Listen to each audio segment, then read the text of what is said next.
हाय, मी वैष्णवी. तर सुरुवात अशी झाली होती की मी गेले होते पेरूच्या झाडाकडे. पेरू आहेत का बघायला. म्हटलं नशिबानं सापडला तर सापडला, पण आज खरंच नशीब खूप जोरा होतं माझं की मला भरपूर पेरू सापडले.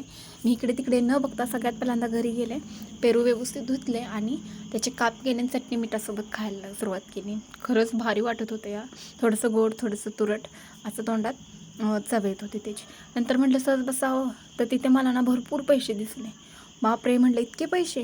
पण थांबा थांबा, ह्या सगळ्या खोट्या नोटा होत्या. त्यानंतर आमची म्हैस व्याली आणि तिला झालं होतं बाळ.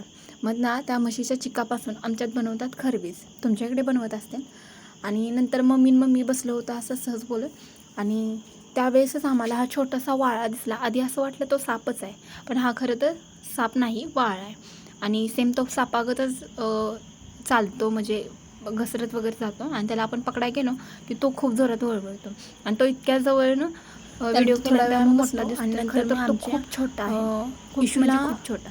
त्यानंतर आदू माझा आणि वैभव भावानी इशू खेळत होते. झालं, मी एवढंच मी शूट केलं. आणि तुम्हाला माझा व्हिडिओ आवडत असेल तर आवडला तर प्लीज प्लीज सबस्क्राईब सबस्क्राईब करा. करा.